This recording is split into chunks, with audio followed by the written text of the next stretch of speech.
Muslim Renaissance and some vital economic dimensions uh, that inflicted. Today's subject is a continuation of the previous talk,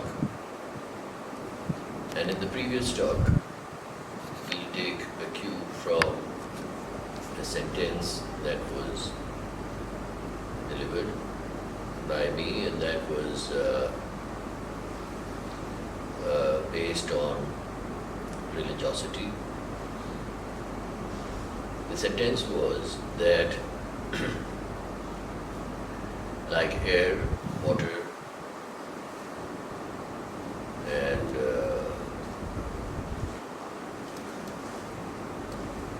the atmosphere, fire, every other creation of God, society is a creation just as much. And being a creation in its own right, it has its own characteristics, its own properties, its own nature, and its legal definition.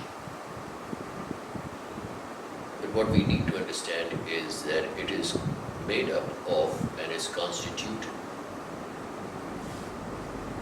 with yet another creation, because we are referring to human society, and that is us humans. Now, and it is so profound a creation that sages like Shams Tabriz or Rumi, for instance, very clearly declare that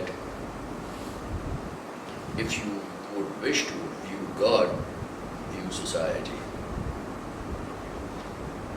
Now this society, for the properties it has, for the various features and characteristics that it is made up of, has been spelled out in the divine scripture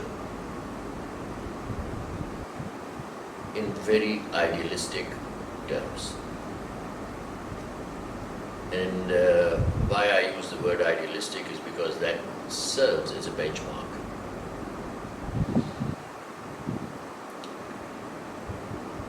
So, if societies are run, operated, managed by us, the humans who constitute it, there is a benchmark, the ideal benchmark, which is being spelled out, and we can always determine how successfully or unsuccessfully, how legally or illegally we are operating, addressing and managing any given society. Now, society, since it's made up of individuals, the first and foremost requirement is a judicial system on the basis of which these societies need to be operated. So there are two aspects. One are the managers of the society, and the other are the employers of the managers that are responsible to operate the society at ideal legal standards as have been prescribed for them, for managing the society. This is very interesting because based upon this,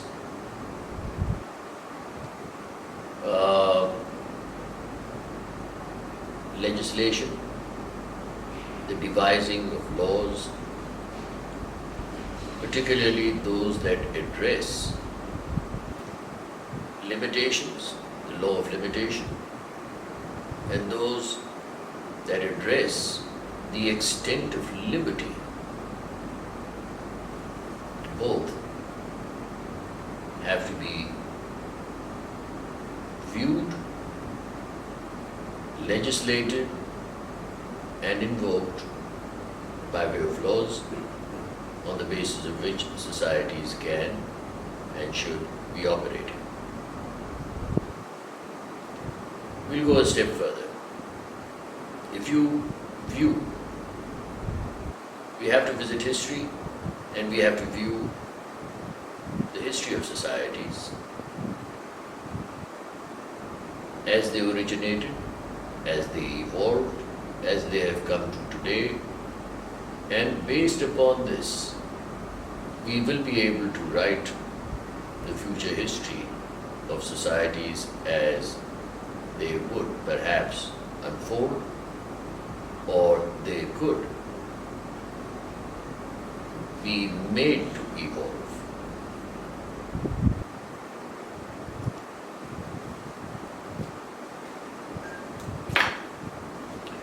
In viewing the history, we have seen that societies have been inflicted with two forms of ailments in recorded history. One has been extreme materialism, and the other extreme mysticism, bracketed with monasticism. And they, in their nature, these ailments, have only brought about as a consequence oppression, suffering, subjugation, and a social order which has not been based on any form of justice. So even when we view the history of the prophets, we see that of the 124,000 so said that came to human society, all came at a time when society had leaned to one of these two extremes of either mysticism or extreme materialism. Now this is the past. As things evolve and we come to the present, we see today that not much has changed. Only the facade has changed. But the factors of oppression, the factors of double standards in law, injustices, and all forms of deceptive doctrines have precipitated and upheld piracy and oppression both. This piracy essentially revolves around economic gain and the oppression revolves around the methods of governance.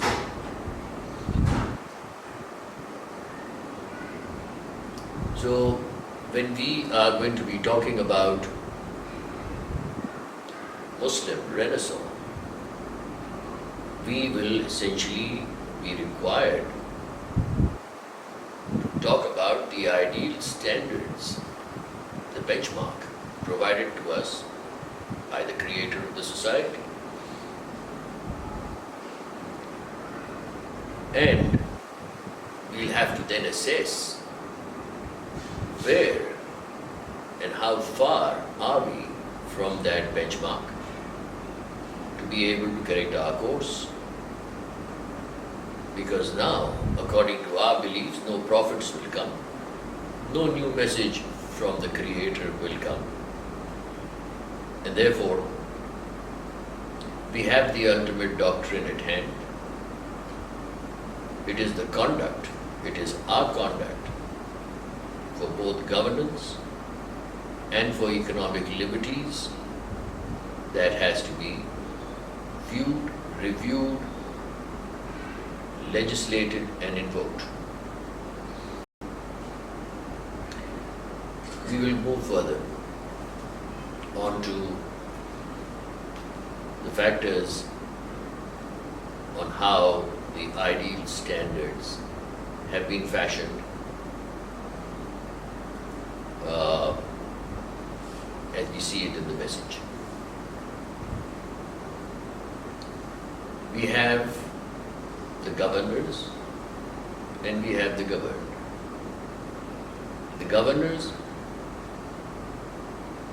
are employees of the governed, and that is how the message seeks it to be. Barring one segment of society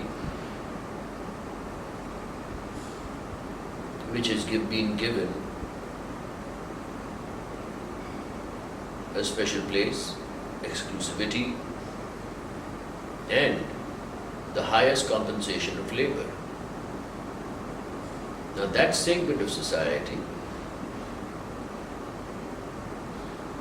are, God forbid, not from among the clerics, not from among the people who are your protectors, i.e.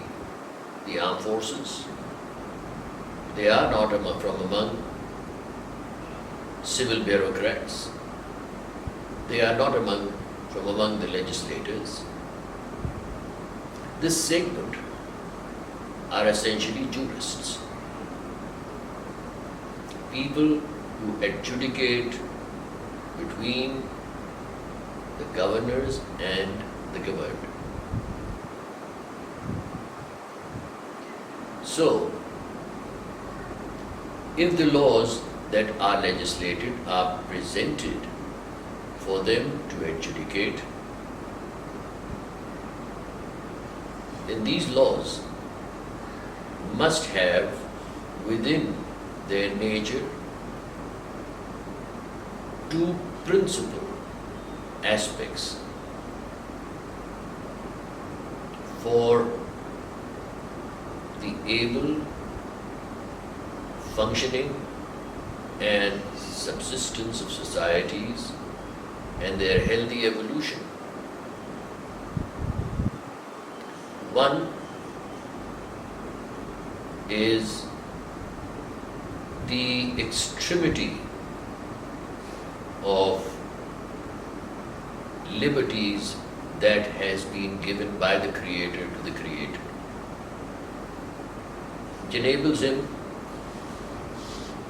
enables man to indulge in research, indulge in inquisition, indulge in the factors of equality, irrespective of his extent of wealth, his color, creed, or profession.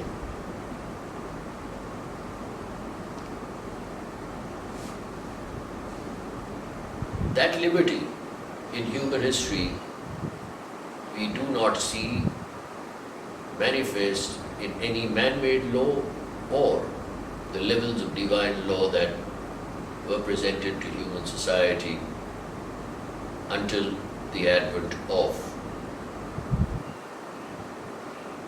the message of Allah in the form of the Quran.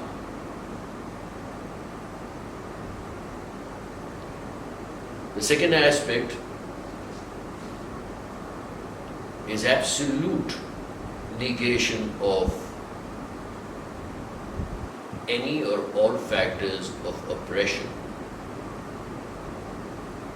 So when you have a government ideally structured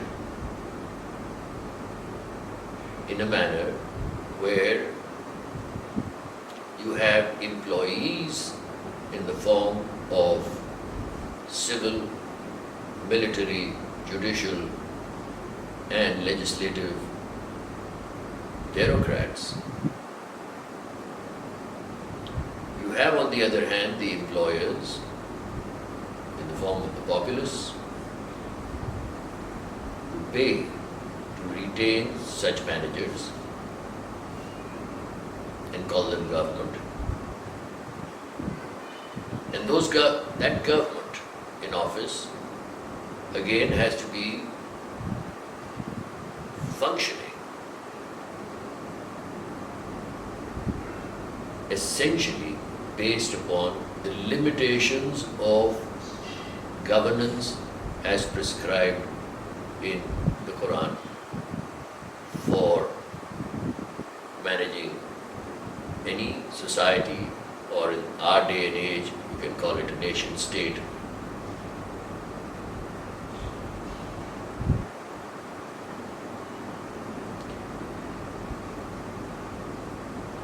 It is an interesting crossroad that we arrive at once we understand this basic structure, this basic format. Because if two things or two recognized ailments have existed in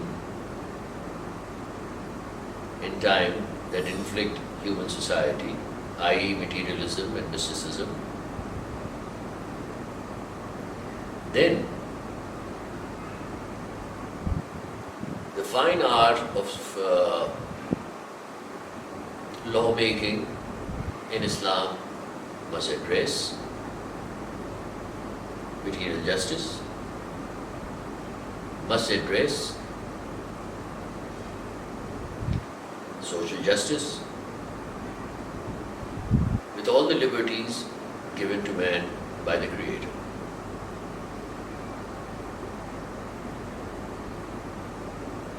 This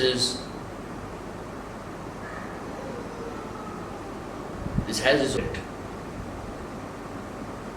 So it will be prudent not to consign this structure to a religious sermon.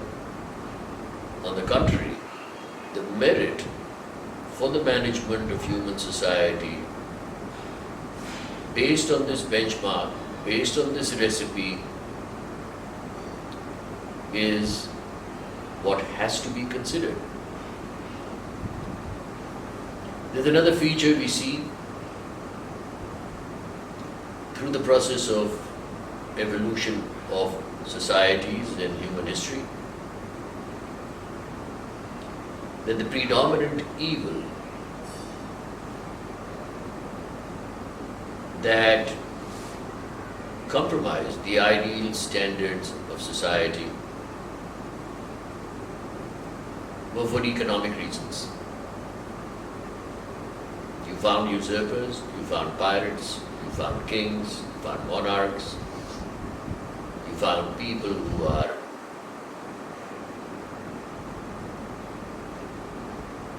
there as marauders, robbers, and that was for economic gain. They've always been for economic gain. And the only counterbalance, to use an old English proverb, you set a thief to catch a thief. The only counterbalance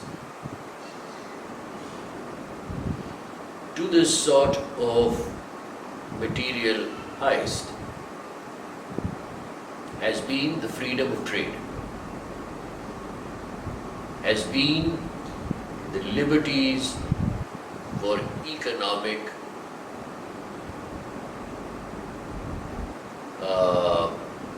independence of all nature and sort.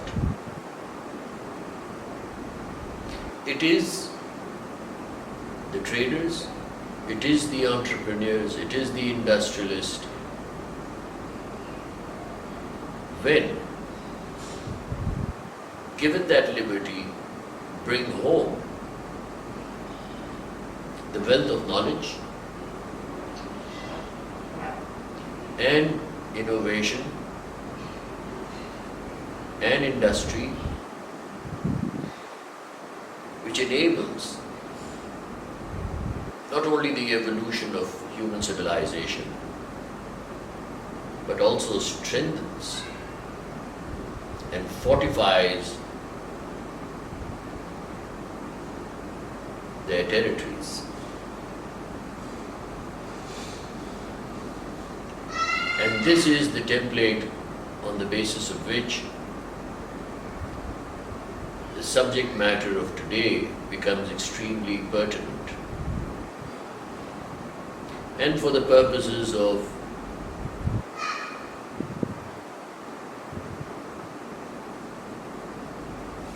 quoting an example, we can view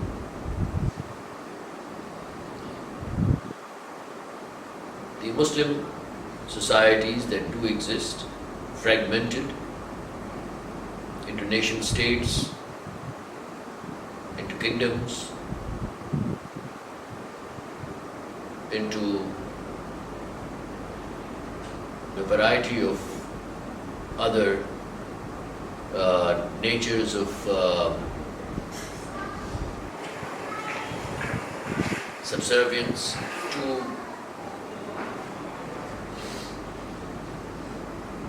alien oppressors, alien powers, and their condition, all told, is pathetic.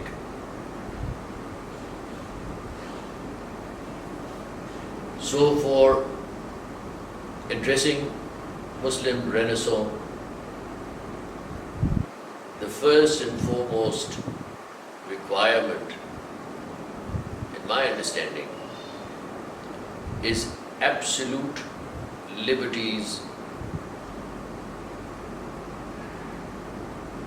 for trade and commerce.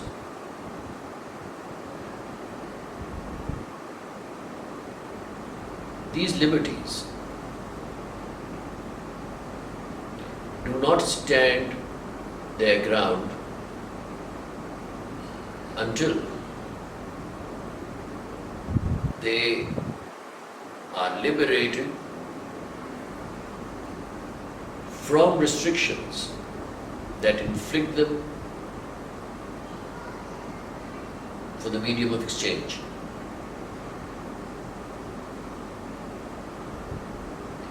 Because all trade and commerce is based, barring supply and demand, is based on a value exchange. So when you are doing value exchange and you have the interference of a medium of exchange which is alien to the value of exchange, to the value exchange itself, then you are inviting a third party to rob the value exchange of its tangible and essential level of profit.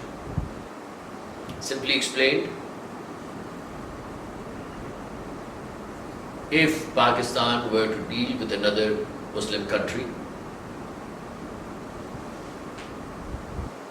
selling cotton and buying steel, buying oil, buying anything that we need here, the involvement of a European currency or an American currency or a Chinese currency or a Russian currency is foolhardy, is unjust, absurd. So when we talk about the liberties that are required in the field of economics, it has to be essentially based on a medium of exchange that in its own right is not a commodity but is only a medium of exchange. We have covered this in previous talks. So without wanting to reiterate or repeat myself, the efficacy of dumping the involvement of alien currencies into the trading and industrial models of our economies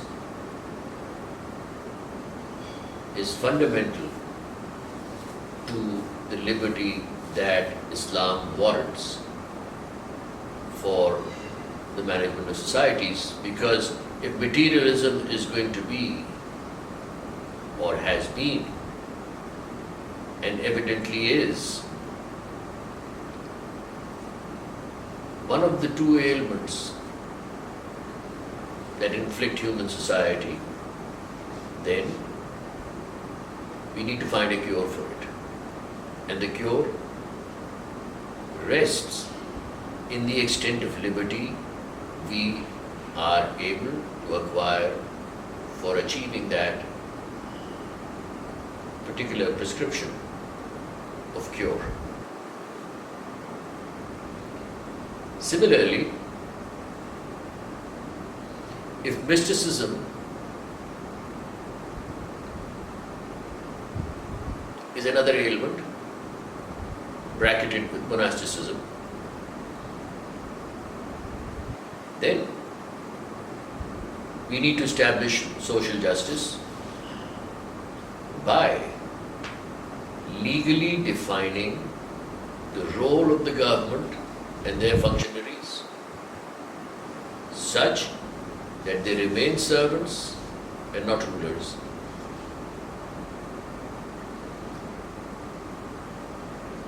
Based upon this particular narration, one can see or overview the current scenario in Pakistan,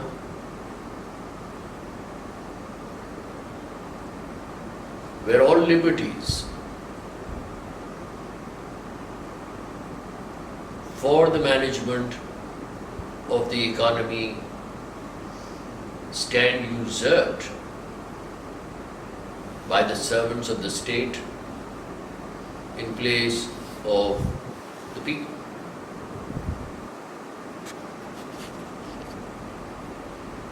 And this is happening because of the usage and dependence on alien medium of exchanges.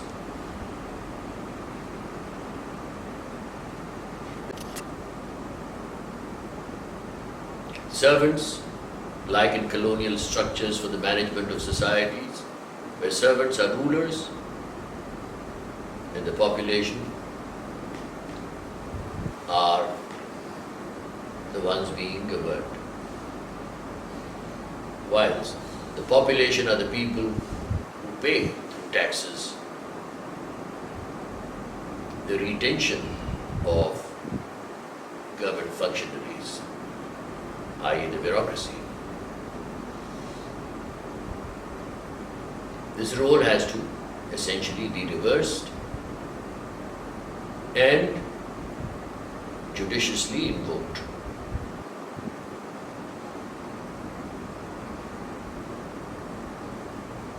There is a huge laundry list of merit that can be narrated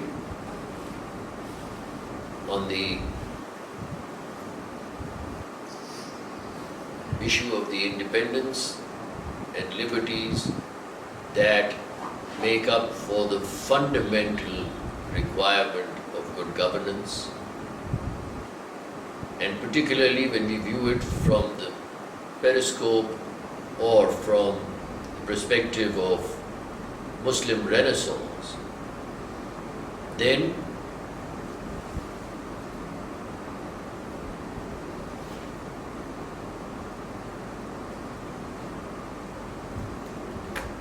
the vital economic dimension is what I have tried to narrate and get across. Thank you very much.